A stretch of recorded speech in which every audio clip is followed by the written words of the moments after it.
आज हम बात करने वाले हैं बहुत ही संजीदा टॉपिक के बारे में। लड़का, लड़की, सोसाइटी, जेंडर, किसके क्या काम है, क्या रोल्स हैं और कैसे वो रोल्स डिसाइड होते हैं, कैसे वो डिफाइन किए जाते हैं। क्या सिर्फ लड़का और लड़की सिर्फ यही दो जेंडर है हमारी सोसाइटी में, या इसके अलावा और भी जेंडर्स हैं? क्या हम उनकी पहचान करते हैं? अगर नहीं करते तो क्या उसके असर होते हैं? इन सारी चीजों के बारे में आज हम बात करने वाले हैं। जेंडर सिर्फ जब हम कहते हैं टर्म तो सिर्फ लड़का और लड़की के बारे में नहीं होता। It is also about LGBTQ community, जिसको भारत के सुप्रीम कोर्ट ने बिल्कुल एकदम बराबर का दर्जा दिया है, पहचानने की गुजारिश की है हम सभी से, और ये एक लॉ के रूप में पारित हो चुका है। लेकिन फिर भी as society, do we understand the need to make them feel included? क्या हम ये समझते हैं कि उनको भी सांस लेके चलने की जरूरत है? क्या हम उन्हीं दोनों जेंडर्स को साथ में लेके चलते हैं जिनको हम रिकॉग्नाइज करते हैं, that is male and female, औरत और मर्द? क्या इन दोनों को भी हम बराबरी का दर्जा देते हैं? तो आज हम उन सारे संजीदा टॉपिक के बारे में बात करेंगे और इस चीज को भी समझने की कोशिश करेंगे कि कैसे एक शिक्षक अपने क्लासरूम में इन सारे स्टीरियोटाइप्स को ब्रेक कर सकता है, चाहे वो किसी भी सब्जेक्ट को पढ़ाते हो। लेकिन अपने स्टीरियोटाइप्स को, अपने दिमाग में बैठे हुए स्टीरियोटाइप को पहले वो ब्रेक करना और बाद में क्लासरूम में जाकर के, कक्षा में जाकर के इन सारे स्टीरियोटाइप को ब्रेक करना। कैसे वो कर सकते हैं हम? तो yes, we are going to talk about gender a social construct. स्वागत है आप सभी का डेली वाइट्स के आरंभ सीरीज में, जिसमें हम बात कर रहे हैं सीटेट 2022 जो होने जा रहा है दिसंबर में। तो पेपर 1 पेपर 2 का एक बड़ा ही खास और बहुत ही इंपॉर्टेंट टॉपिक है। ध्यान रखिएगा, हर सेक्शन में इससे जेंडर से एक दो सवाल आपको मिलेगा ही मिलेगा। कई बारी तो इस डायरेक्ट टर्म से सवाल पूछा हुआ है, जेंडर और नीचे सोशल कॉन्स्ट्रक्ट और नेचुरल कॉन्स्ट्रक्ट, नर्चर कॉन्स्ट्रक्ट, और इस तरीके से कई सारे ऑप्शंस दिए रहते हैं और आपको टिक करना होता है।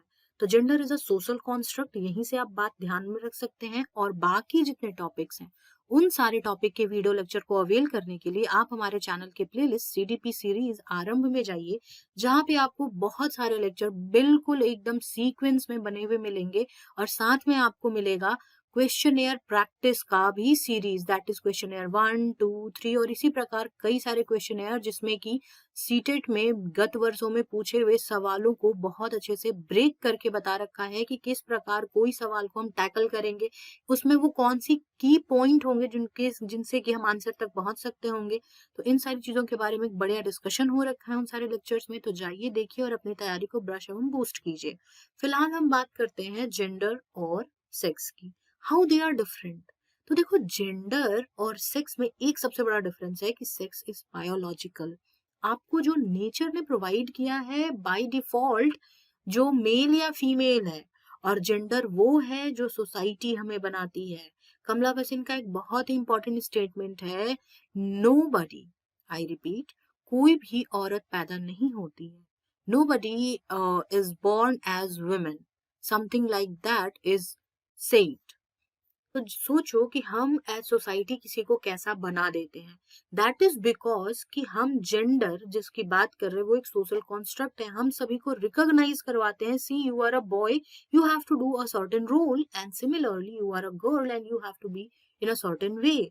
तो इस तरीके से सोसाइटी और जेंडर, तो हमारा फोकस होगा जेंडर की तरफ, हम जेंडर एज सोशल कॉन्स्ट्रक्ट की तरफ पढ़ेंगे। तो सबसे पहले जेंडर इक्वालिटी और रोल्स की बात करते हैं। देखो, इक्वालिटी तो अब थोड़ी बहुत आ ही चुकी है, लेकिन पूरी तरीके से इक्वल नहीं है, इस बात को आप और मैं बखूबी जानते हैं। तो रैदर दैन गोइंग इन कि जेंडर इक्वल है या नहीं, जेंडर रोल्स और इक्वालिटी को हम समझते हैं।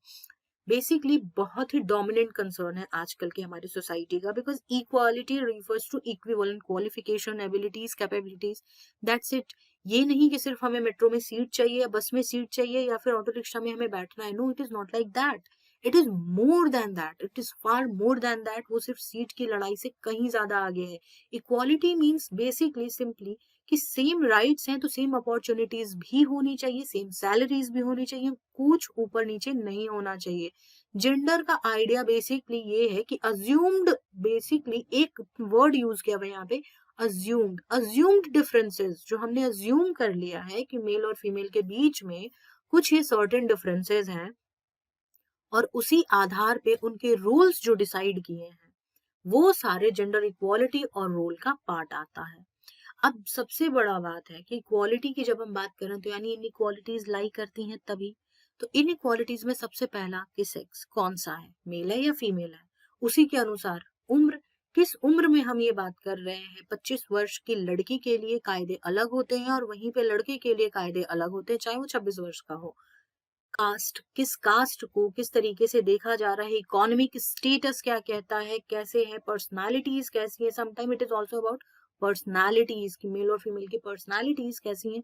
अंतर होता है पर्सनालिटीज में, फेमिन जो फीमेल है वो बहुत ज्यादा केयरिंग और लव वाले पर्सपेक्टिव से देखती हैं, थोड़ी सी प्रैक्टिकल कम होती हैं, whereas males are more on practical tangent. तो yes, it is also about personality की बेसिस इनइक्वालिटी का पर्सनालिटी और सोशियो इकोनॉमिक स्टेटस भी है। अब आप सोचोगे सोशियो इकोनॉमिक स्टेटस कैसे, तो देखो, अगर बड़े घरों से बच्चे आ रहे हैं, एज इनकी financially well to do family से बच्चे आ रहे हैं, तो वो सेम स्कूल में पढ़ सकते होंगे, सेम इकोनॉमी और जो भी स्टेटस है, कोई भी नई चीज खरीदनी है, पुरानी चीज खरीदनी है, ऑक्यूपेशन चुनना है, वो सारी चीजें अपनी मर्जी से चुन सकते हैं।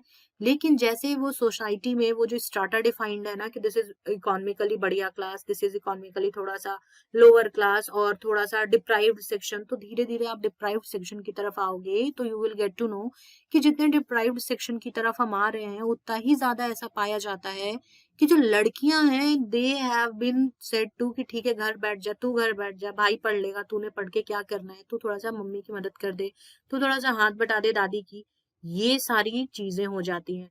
या फिर अगर वो अचीव भी कर रही हैं तो उनके अचीवमेंट्स को बहुत ज्यादा ओपनली एक्सेप्ट नहीं किया जा रहा है कि she is doing well in her class और एनीथिंग ऑफ दैट सॉर्ट। बिल्कुल भी बहुत बढ़िया से एक्सप्रेस कर पाना कि ये शी हैज डन समथिंग, कि बेटी आई उसने पेंटिंग कंपटीशन में फर्स्ट प्राइज हासिल किया है, फिर भी मम्मी पापा हाँ ठीक है देख ले तू अपना, और भाई ने जा करके कॉन्सोलेशन प्राइज भी अगर लिया है तो अरे मेरा बेटा तो लेके आया है कॉन्सोलेशन प्राइज ही सही, कोई बात नहीं बेटा अगली बार तू और अच्छा करेगा। बेटी के फर्स्ट प्राइज से ज्यादा वैल्यू उस कॉन्सोलेशन प्राइज की हो जाती है। तो this is how inequalities occur in our society. Inequalities सिर्फ इतना ही तक नहीं है, सिंपली यहाँ सिर्फ भारत के देश में नहीं है, पूरे वर्ल्ड में ये चीज चल रही है। Where you can see right now on your screen, जहाँ पे एक लड़की ली हुई है एक बैनर जिसने ये बोल रखा है, I am a girl child, don't make me a child mother. Child mother बनाने की जरूरत नहीं है, लेकिन ये भी ध्यान रखना कि ये सिर्फ लड़कियों की तरफ सीमित नहीं है, boys also need help. Basically ये भी होता है, बॉयज भी बुली किए जाते हैं, उनको भी परेशानियां होती हैं। सिर्फ ये नहीं होता कि लड़कियों को हमने एक पेडेस्टल पे बैठा दिया है, रिकॉग्नाइज कर रहे हैं लेकिन उनकी मदद नहीं कर रहे हैं, बॉयज का भी सेम हिसाब है। हो सकता है कि उनको एक सर्टेन चीज नहीं पसंद है, लेकिन फिर भी they are doing it because they have this pressure कि उनको ये चीज करना ही करना है। सो ये प्रेशर दोनों की तरफ है, इनइक्वालिटीज दोनों के लिए है, लड़कियों के ही संदर्भ में नहीं है, लड़कों के संदर्भ में भी बराबर है। एज टीचर अपने जो आइडियोलॉजीज हैं, आपकी जो परसेप्शंस हैं, उनका विस्तार कीजिए, अपनी सोच में खुलापन रखिए, आपको नजर आएगा कि कैसे बॉयज भी जेंडर स्टीरियोटाइप की वजह से एक्सप्लॉइट किए जाते हैं। तो रोल टाइपिंग ये बेसिकली जो एक्सप्लॉइटेशन है या इनइक्वालिटीज है वो क्यों आ रहा है, क्योंकि हमने रोल टाइप कर दिया है। ये रोल बॉय का है, this role belongs to females only. Like सबसे पहले ये शुरुआत कहाँ से हो रही है, इन्फेंसी से हो जाती है, अर्ली चाइल्डहुड में ज्यादा विजिबल होता है और प्यूबर्टी में तो कहीं ज्यादा गैप बढ़ जाता है। वेयर अर्ली चाइल्डहुड में ये रहता है कि अरे तुम ऐसे कैसे बैठी हो, थोड़ा सा ठीक से बैठो, कोई घर से आया है पानी दो। प्यूबर्टी में क्या है कि तुम लड़कों से बात क्यों कर रही हो, या तू लड़कियों के साथ क्यों घूमते रहता है, तेरे दोस्त नहीं है क्या, इस तरीके के स्टेटमेंट बच्चों को पास किए जाते हैं। एडल्टहुड में जहाँ पे कि पढ़ाई लिखाई की बात आती है, हायर एजुकेशन परस्यू करने की बात होती है, वहां पे भी ऐसी चीजें होती हैं कि अगर भाई और बहन दोनों सेम पेडेस्टल पे हैं, खड़े हैं, जहां दोनों ने पढ़ना है, पर सेक्रीफाइस कौन करेगा, yes you have that answer in your mind. ठीक है, उसी प्रकार जॉब की बात आती है, शादी के बारे में जॉब की बात भी अगर आती है तो लड़कियों को ज्यादातर पैसिव एक्टिविटी चुनने के लिए कहा जाता है। Whereas they don't have to be, night shift ना हो, बेटा तुम 10 बजे जाती हो, इस तरीके से बहुत अच्छे से प्यार प्यार से बोल करके उनको कैद किया जाता है। वेयर एज बॉयज को कैद किया जाता है। हो सकता है that boy do not want to earn, he is very much happy with the kitchen and he wants to stay behind that kitchen और गैस, और वो नए नए रेसिपीज बनाना चाहता है, वो अपनी पत्नी को सर्व करना चाहता है, अपने माँ बाप को सर्व करना चाहता है, वो अपने बच्चों को खिलाना चाहता है। This is also one of the reason. ये एक तरीका हो सकता है, लेकिन लड़के ऐसे सोच ही नहीं पाते, उनको सोचने हमारी सोसाइटी देता ही नहीं है कि you are also there. Kitchen के काम या खाना बनाना में कहाँ जेंडर डिसाइडेड है कि खाना कौन बना सकता है? इट इज ओनली अबाउट जिसको मसाले की, नमक की, तेल की समझ है, सब्जियों को पका सकता है, खाने को अच्छे से समझ सकता है, वो हर इंसान खाना बना सकता है। लेकिन क्या इस चीज की समझ है हमारी सोसाइटी में कि anyone can cook? No, anyone can dance, anybody can dance, ABCD सीख लिया है, लेकिन किचन के लिए नहीं सीखा है हमने। तो गर्ल्स को ज्यादातर पैसिव एक्टिविटी में, वेयर एज बॉयज को एक्टिव एक्टिविटीज, बहुत सारे एक्टिव एक्टिविटीज में डाल के रखा जाता है। जेंडर रोल्स जो हमने डिसाइड कर रखा है, जिसमें कि सबसे पहली चीज तो ये है कि मस्कुलिनिटी को सबसे ज्यादा प्रेफर किया जाता है हमेशा। Quotes like be a man, man up, grow some balls, इस तरीके से बोला जाता है। That might be one of the reasons कि हो सकता है उस लड़के को रोना है या फिर उसको चीजें बतानी है या वो उदास है। वाई वी हैव टू से कि बी अ मैन, क्यों मैन होना है? हो सकता है वो लड़की ज्यादा स्ट्रांग है और हो सकता है वो लड़का थोड़ा फ्राइल है। That doesn't define any of us. कोई भी इस तरीके के इमोशंस हमें डिफाइन नहीं करते हैं। हमारा बॉडी लैंग्वेज तक कंट्रोल किया जाता है, as in the way we walk, the way we talk, the way we sit, the way we eat. Even हमारा थिंकिंग प्रोसेस तक सोशली टाइप कास्ट कर दिया जाता है जेंडर रोल के अकॉर्डिंग। एज इन तुम ये सोच के देखो, एक एग्जाम्पल मैंने ना अपनी क्लास में सुना था और वो मुझे बहुत रेलिवेंट लगा था। हमारी टीचर ने बोला कि गेस्ट आए हैं घर पे, या गेस्ट छोड़ो, घर पे कोई एल्डर पर्सन है, वो बाहर से आया शाम में। दोनों बच्चे सोफा पे बैठ करके टीवी देख रहे थे, ठीक है, और उन्होंने बोला कि जरा पानी पिला दो। क्या लगता है पानी पिलाने कौन उठेगा? एग्जैक्टली जो आपने सोचा है वही बात है। हो सकता है आप में से कोई ऐसा होगा जो 2-3% यहाँ पे वेरी कर सकता है, पर आप जो लोग इस वीडियो को देख रहे हो, मैक्सिमम लोगों को पता है। अगर अपने जमीर से पूछो कि वो पानी पिलाने के लिए कौन उठेगा, ठीक है, मैक्सिमम टाइम वही होता है। इसी तरीके से हमारे रोल्स को रिवर्स और रिवर्सल के लिए अलाउ नहीं किया जाता है। Great extent, to a very great extent, हमारे रोल्स को डिसाइड कर दिया जाता है पैदा होने के साथ ही। इतना ही नहीं सिर्फ होता है, फेमिनिन और मैस्कुलिन क्वालिटीज में जैसे लड़के गुस्सा कर सकते हैं, इंडिपेंडेंट हो सकते हैं, हर बार डोमिनेटिव एक्टिव हो सकते हैं, लेकिन लड़कियां कैसी होनी चाहिए? शांत होनी चाहिए, डिपेंडेंट होनी चाहिए, सबमिसिव होनी चाहिए, झुक के बात मान ले, पैसिव होनी चाहिए, ज्यादातर वो घर गृहस्थी में ध्यान दे, इमोशनली हर्ट हो जाए तो रोना धोना शुरू कर दे। और मेल के लिए क्या है कि नहीं, इमोशनली बेटा रोना नहीं होता। It is a very common notion कि लड़के रोते नहीं है। नो सर, नो मैम, लड़के भी रोते हैं। It is simply they have this feeling, they are hurt and they want to cry, तो वो रोएंगे। फीमेल्स के लिए होता है कि अरे लड़की है ना, वो तो वैसे ही करेगी। बट लड़कों के लिए क्या है कि लॉजिकल होते हैं, ज्यादा एनालिटिकल होते हैं, और लड़कियों के लिए emotional, verbal, kind, tactful, nurture का भाव, उनको ज्यादा वो नर्सिंग करेंगी, एक दूसरे और दूसरे के लिए अपनी भावनाओं का त्याग करेंगी। ये वाली चीजें ज्यादा फेमिनिन क्वालिटीज के साथ अटैच की जाती हैं। वेयर इज मेल के साथ कि वो ब्लंट होंगे, वो मजाक उड़ा देंगे, वो किसी को कुछ भी बोल के निकल जाएंगे। इस टाइप की क्वालिटीज ज्यादा मेस्क्यूलिन मानी जाती है। ये ट्रेडिशनल स्टीरियोटाइप्स हैं जो अभी तक समाज में बहुत प्रेवलेंट है। आप आराम से वीडियो पॉज करके हर एक चीज को देखिए, आपको समझ आ जाएगा कि what I am talking about here. साथ में यहाँ तो सिर्फ मेल फीमेल की बात हो गई, अब बात आती है ये स्टिग्मा, तो सिर्फ मेल फीमेल जो जूझ रहे हैं वो है एलजीबीटीक्यू कम्युनिटी। कभी उनके बारे में सोचे, उनको तो रिकॉग्नाइज तक नहीं किया जा रहा है। सोशल स्टिग्मा बना के रखा हुआ है कि ये कैसे रहेंगे। किराएदार जो ढूंढ रहे हैं लोग, मकान मालिक, वो ये तक बोल देते हैं कि वो कुछ ऐसी वैसी कम्युनिटी से नहीं होना चाहिए। ऐसे कैसे लड़का है लड़के को लेके आ रहा है, लड़की है लड़की को लेके आ रही है, तो हमारे कल्चर के खिलाफ है, हमारे धर्म के खिलाफ है, और पता नहीं कितनी सारी बातें उनको सुनाई जाती हैं। उनके लिए कितना ट्रोमैटिक है ये सारा experience, we can't even imagine. जो उनको स्टिग्मा बोला जाता है, you are the stigma on society, तुम हमारी सोसाइटी पे स्टिग्मा हो, तो तुमने हमारे कल्चर को गंदा कर दिया, इस तरीके की कई सारी बातें बोली जाती हैं। सोचो, इतना तो डिस्क्रिमिनेशन हमने सिर्फ इस बेसिस पे, लड़के लड़की के बेसिस पे बात किया। एलजीबीटीक्यू 50% ज्यादा डिस्क्रिमिनेशन फेस करते हैं। अगर वो कास्ट और एथिनिसिटी भी हम ऐड कर लें तो 67% ब्लैक एलजीबीटी यूथ और 60% एएपीआई एलजीबीटीक्यू जो यूथ हैं वो लोग फेस करते हैं। तो it is very very important to understand sexuality is something what we feel.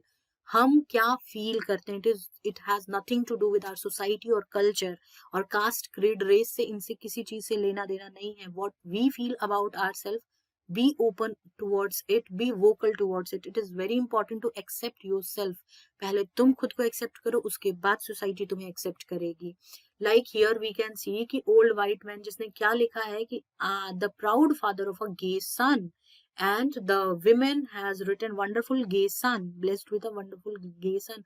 Why are we not very much open to accept it? लेकिन क्या ये इंडिया में पॉसिबल है? Can we say that? यहाँ तक बात तो सिर्फ लड़कियों के बाहर जाने पे हो जाती है कि वो अगर अपने देश से बाहर जाके पढ़ाई करना चाहती हैं, जॉब करना चाहती हैं, वहां तक बैरियर लगा दिया जाता है कि बेटा तुम्हारी शादी होगी तो क्या होगा, ऐसे नहीं होगा, वैसे नहीं होगा. यहाँ तो फिर भी एलजीबीटीक्यू कम्युनिटी की बात है. तो जरा हम अपने अंदर सोच के देखें कि क्या हमने ऐसी सोसाइटी का निर्माण किया है जहाँ पे कि एक पूरा कम्युनिटी अंदर से घुट रहा है. This is not we have understood till now. अब तक हमारी अंडरस्टैंडिंग ये कहती है कि सोसाइटी ऐसी होनी चाहिए जहाँ पे सभी ओपन हो, सभी ओपनली बात कर सके.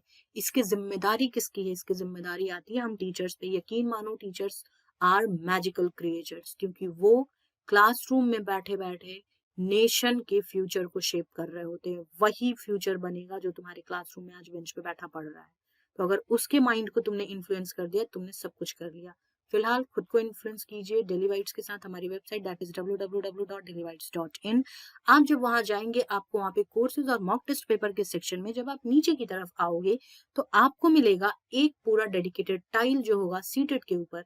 आपको ₹1 में फुल पेपर मॉक मिलेगा और साथ में आपको मिलेगा टॉपिक वाइज मॉक भी. तो आप आरंभ सीरीज को देखें, टॉपिक वाइज मॉक बनाएं और अपनी तैयारी को बूस्ट करें, because CTET means daily whites. तो बात आती है इन स्टीरियोटाइप्स को ब्रेक भी किया गया है. अभी तक तो हमने बहुत सारी नेगेटिव बातें की. अब कुछ पॉजिटिविटी की तरफ चलते हैं. जो जेंडर स्टीरियोटाइप्स हैं, जस्ट लाइक की pre conceive notion about any person, और वो कॉन्शियस और सबकॉन्शियस दोनों लेवल पे हो सकता है और दोनों जगह होता भी है. हमारे लगभग हर एस्पेक्ट में, लाइफ के हर एस्पेक्ट में हमें दिखता है, समझ आता है. हमारे traits, behaviour, hobbies, clothing style, preferences, यहाँ तक कि टीवी एड्स और टीवी के पे जो शो आते हैं ना, उन सब तक में चेंजेस होते हैं. वो सब अलग अलग तरीके से देखे जाते हैं. विमेन को जहाँ पे वीकर सेक्स और वीक डेलिकेट माना जाता है, where male are more preferable. Masculinity को ज्यादा प्रेफर किया जाता है. उसी प्रकार जैसे कि स्टीरियोटाइप, रूढ़ियां इतनी ज्यादा हैं कि women, sometime women are called as manly women.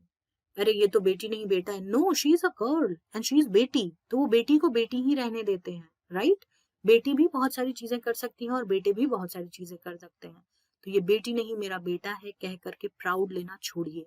Rather से इट शी इज बेटी and she is like that. Yes, I am proud. मैं बहुत खुश हूँ. इस तरीके से जब हम अपने छोटे छोटे शब्द को चेंज करेंगे और छोटी बातों पे महसूस करना शुरू करेंगे, इन स्टीरियोटाइप्स का ब्रेक होगा. टीवी एड्स, मूवीज, इन सब ने भी स्टीरियोटाइप को बनाने में कोई कसर बाकी नहीं छोड़ी है. और यहाँ तो हम बात ही नहीं कर रहे हैं एलजीबीटी कम्युनिटी की. यहाँ पे तो सिर्फ हम मेल और फीमेल की बात करें. एलजीबीटी कम्युनिटी पे एक कंप्लीट लेक्चर हो सकता है जिसके बारे में बहुत सारा डिस्कशन कर सकते हैं. But that is to be left because we have right now to clear CTET. तो हम सिर्फ इतना ही तक सीमित रखेंगे. अब बात आती है कि स्टीरियोटाइप्स शुरू कहाँ से होते हैं. तो सबसे पहली चीज फैमिली. फैमिली हमारे स्टीरियोटाइप शुरू करती है. उसके बाद मैरिज, एजुकेशन, हमारा एजुकेशन सिस्टम जो है किस तरीके से डिस्प्ले करता है. तो आप सवालों को देखना, जो सवाल रहते हैं मैथमेटिक्स के, उसमें मेल और फीमेल का जो रेफरेंस लेके सवाल पूछा रहता है, देखना कैसे रहता है. मेल्स के नाम ज्यादा प्रोमिनेंट होते हैं, वेयर एज फीमेल को कैसे दर्शाया जाता है. अगर किसान की बात होगी तो किसान में मेल दिखेगा, फीमेल आपको नहीं दिखेगी, वो फीमेल किसान भी होती है. डॉक्टर आपको फीमेल दिखेगी, मेल नहीं दिखेंगे. उसी तरीके से टीचर आपको फीमेल दिखेगी, मेल नहीं दिखेंगे. तो this is how we have understood our curriculum also. And now the best thing is कि now NCERT is being changed. NCERT ने बहुत सारे एग्जांपल्स, बहुत सारे इलिस्ट्रेशंस को चेंज किया है. और वैसे ही हमारा एजुकेशन सिस्टम जो बढ़ावा देता था, धीरे धीरे घटाने की तरफ है.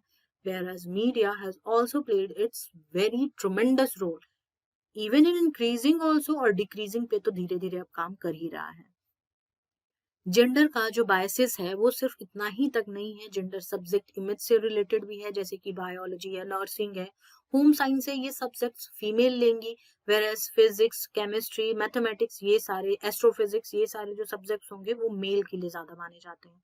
थीमेटिक कंटेंट कैसे दर्शाया जा रहा है विमेन को, अगर किचन की बात आएगी तो वहां पे मेल आपको शायद ही देखने के लिए मिलेगा, वेयर एज फीमेल को हमेशा किचन में दिखाया जाता है। जेंडर स्टीरियोटाइप को रोल स्टीरियोटाइप करके जो मेल और फीमेल को दर्शाया जाता है, सबकॉन्शियसली बच्चों के दिमाग में यही भरा जाता है कि see this is the how women should be. कभी भी केयरिंग की बात आएगी तो फीमेल दिखेगी। वैसे ही मीडिया में पार्टिसिपेशन की भी बात है कि विमेन का प्रेजेंस मीडिया में पहले कैसा था और अब कैसा है। ऑब्वियस सी बात है कि अब थोड़ा ज्यादा हुआ है, पहले थोड़ा कम था, और अब मीडिया में भी विमेन का पार्टिसिपेशन बढ़ा है, और सिर्फ मीडिया में ही नहीं, लगभग हर स्फेयर में विमेन का पार्टिसिपेशन बढ़ा ही बढ़ा है। Like we can say that कि गर्ल्स और बॉयज में एक बहुत ही सिंपल सा एड था, why do boys have all the fun. No, it is not only about boys, it is also about girls, जहाँ पे कि विमेन के वार्डरोब से एक्सपेक्ट किया जाता है कि बहुत सारे फ्लावर्स और कपड़े निकलेंगे, वेयर बॉयज का होगा कि वो लोग बाइक, गन्स, इन सारी चीजों में ध्यान देंगे, और लड़कों के वही 4 कपड़े होंगे। समटाइम इट ऑल्सो हैपन कि लड़के 40 मिनट लगाते हैं, 14 मिनट लड़कियां लगाती हैं तैयार होने में। तो we do not need to stereotype, हम टाइपकास्ट नहीं कर सकते हैं कि फीमेल्स यही होती हैं, मेल्स यही होते हैं। It is far more than that, we are as gender far more than that, हम बहुत उससे आगे हैं। इन स्टीरियोटाइप में हमें एज टीचर्स नहीं फंसना चाहिए। And also now coming to educational implication, कि एजुकेशन में इम्प्लीकेशन क्या हो सकते हैं। सबसे पहले अपनी शिक्षण नीतियां चेंज करने की जरूरत है। टीचिंग स्ट्रैटेजीज, हर बार इग्नोर करना बच्चों के, मतलब बालिकाओं के रिस्पॉन्सेस को, गर्ल्स के रिस्पॉन्सेस को, no, it should not be done. And also asking simple questions, लड़कियों से बहुत ही सिंपल क्वेश्चन पूछे जा रहे हैं, लड़कों से अलग अलग क्वेश्चन पूछे जा रहे हैं। और हमेशा ही इस चीज को दिमाग में रखना कि अरे तुमसे मैथ नहीं होगा रिद्धि, रहने दो, Riddhi is just one of the names, don't mind it, तुमसे नहीं होगा रहने दो। वेयर एज कि तुमसे हो जाएगा रिमझिम, कर लो। और वहीं पे अभिलाष को ये कहना कि ऐसे अभिलाष तुम मैथ करो, तुम्हारा मैथ्स बहुत अच्छा है, और रिमझिम को ये कहना बेटा ऐसा है रिमझिम, रहने दो, मैथमेटिक्स है, बहुत ही भारी सब्जेक्ट है, तुमसे नहीं होगा। तो लड़की और लड़कियों को अलग अलग डिफरेंट सब्जेक्ट्स के अनुसार तोलना भी गलत बात है, ये एज टीचर नहीं करना चाहिए। को करिकुलर एक्टिविटीज में गेम्स की बात हो गई या गाने की बात हो गई, तो गाने के टाइम पे अभिलाष को बोला जा रहा है अभिलाष नहीं, तुमने गाना नहीं गाना है, तुम जाके जरा वो माइक कैसे चल रहा है वो देख लो, और रिमझिम तुम गाना गाओ जरा, देखता हूँ या देखती हूँ तुम्हारी वॉइस कैसी है, लड़कियों की तो वॉइस हमेशा ही अच्छी होती है। तो इस तरीके के स्टेरियोटाइप्स में टीचर्स को नहीं पढ़ना चाहिए, रादर हमेशा ही इक्वल अपॉर्चुनिटी अभिलाष को और रिमझिम को दोनों को मिलनी चाहिए। सिर्फ स्टूडेंट को पढ़ाने से नहीं, उनको जेंडर सेंसिटिव बनाने की भी जरूरत होती है। It is also important for Abhilash to know how to cook food, it is also equally important for Rimjhim to how to fix a bulb. तो ये दोनों के लिए बहुत जरूरी है, ताकि किसी को किसी पे बहुत ज्यादा डिपेंडेंट रहने की जरूरत ना पड़े। साथ में इतना ही नहीं, अपने पर्सपेक्टिव को भी बदलने की जरूरत है। लैंग्वेज हमेशा जेंडर न्यूट्रल रखने की जरूरत है।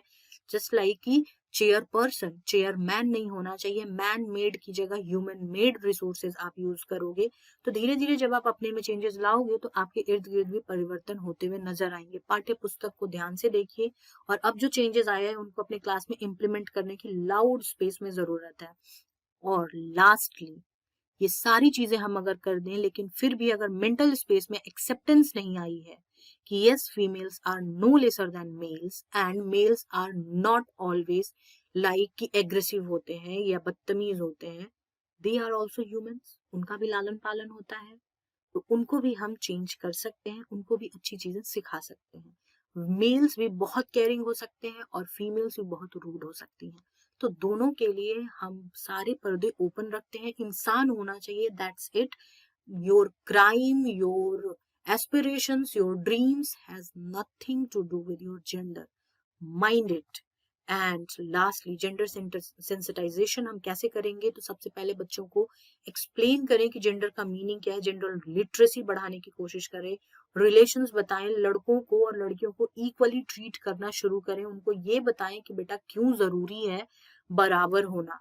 साथ में बेनिफिट्स क्या होंगे, तो लड़के अपना एक्सप्रेस कर पाएंगे इमोशन, तो उनको बहुत सारी एक्टिविटीज लाइक कुकिंग और गार्डनिंग को एक्सेप्ट करने में बुरा नहीं लगेगा, वेयर एज लड़कियां खुद को अदर डायमेंशंस में भी एक्सप्लोर कर सकती होंगी, rather than only limiting to the gardening. फूल पत्ती देखना है, पौधे उगा लेने हैं, कुछ खाना बना लेना है, तो कपड़े धो लेना है, इसके अलावा भी वो अपनी बहुत सारी चीजें आयाम को देख सकती होंगी। और अपने रोल को उनको खुद डिसाइड करने की आजादी होगी। सबसे बड़ी चीज, अपने रोल्स को खुद चुनेंगे, खुद डिसाइड करेंगे, और as teacher just help them and let them be the they want, the way they want, let them be and just support them. As teacher just support them and make sure कि आपका बच्चा कोई भी gender illiterate ना हो, rather gender literate हो और gender sensitize हो।